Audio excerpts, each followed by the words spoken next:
Oke teman-teman semuanya, kita kembali lagi bertemu bersama saya, Dendi, dalam pelajaran akuntansi ya. Kalian sekarang sudah kelas 12 ya, kalian baru saja libur panjang dan juga ditambah lagi libur karena adanya pandemi corona ini ya. Mungkin kalian udah rasa jenuh, ingin segera belajar bertatap muka, tapi karena peraturan ini tidak membolehkan, maka kita nanti belajar melalui online saja, oke? Nah, sekarang sebelum kita mulai, kita lihat dulu ya, apa-apa yang harus kita pelajari di kelas 12 ini.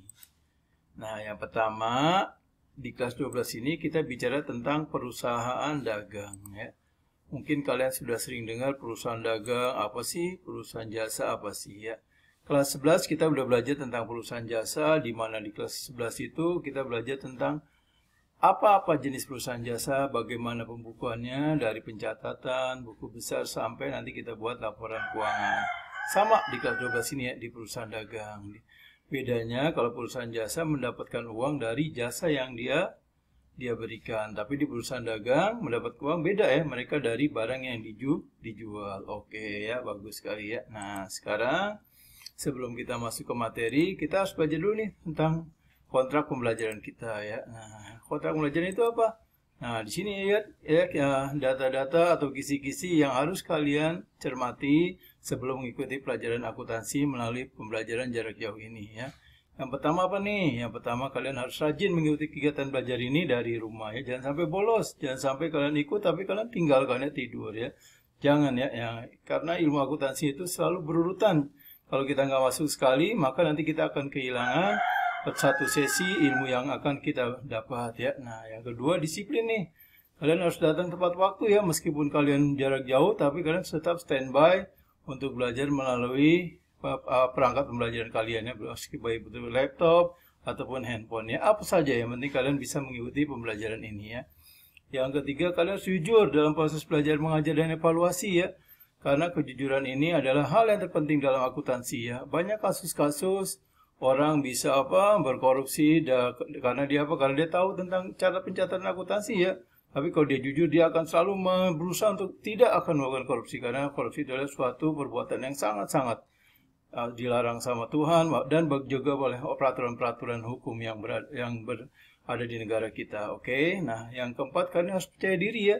Karena percaya diri ini harus jadi dasar ya supaya kalian nanti bisa berkembang lebih pesat lagi ya, lebih ilmu kalian bisa meningkat lagi ya, dan kalian akan lebih mantap untuk menghadapi keadaan seperti ini ya. Nah, oke, yang kelima, kalian harus menghargai pendapat orang lain ya, karena pendapat orang lain itu bisa jadi inspirasi ya bagi kita untuk mengembangkan pikiran-pikiran atau pendapat kita sendiri. Oke.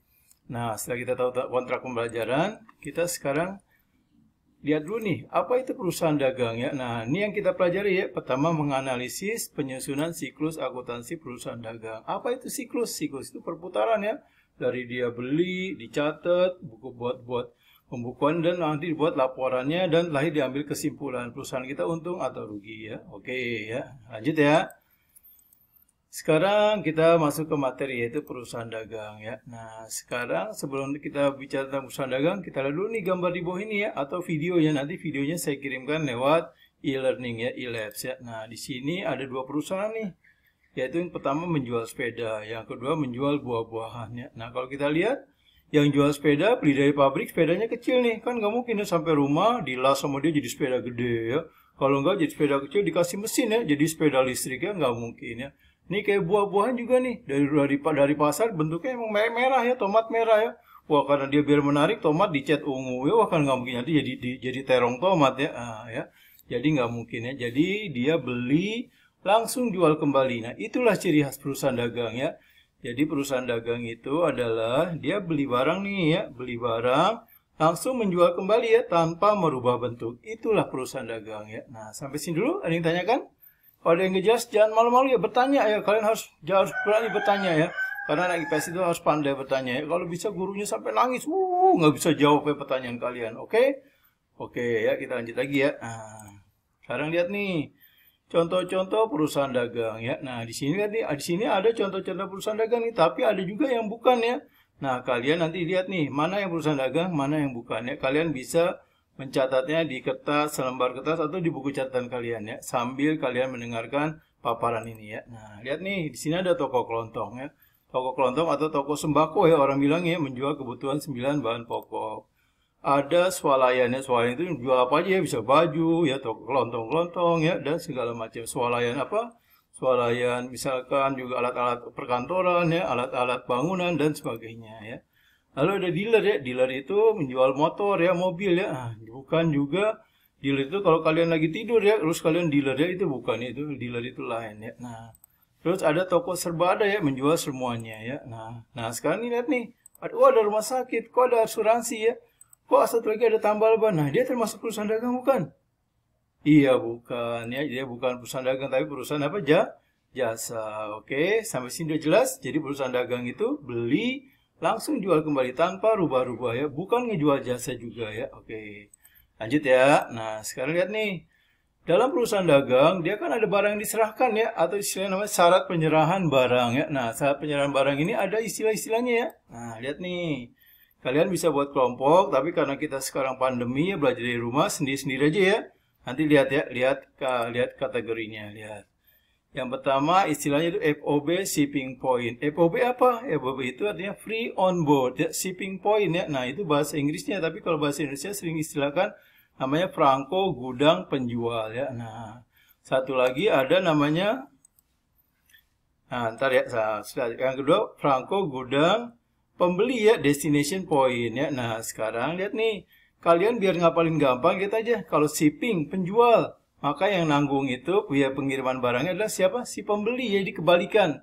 Kalau penjual yang nanggung pembeli. Contohnya apa nih? Contohnya lihat nih. Pada saat kalian membeli gula, membeli kopi ya di toko. Kan kalian nggak mungkin, mas bawain mas gula saya, kopi saya ke rumah. Nggak mungkin, nanti toko dia nggak ada yang jaga, ini diambil orang ya. Makanya pasti kalian yang bawa sendiri ya.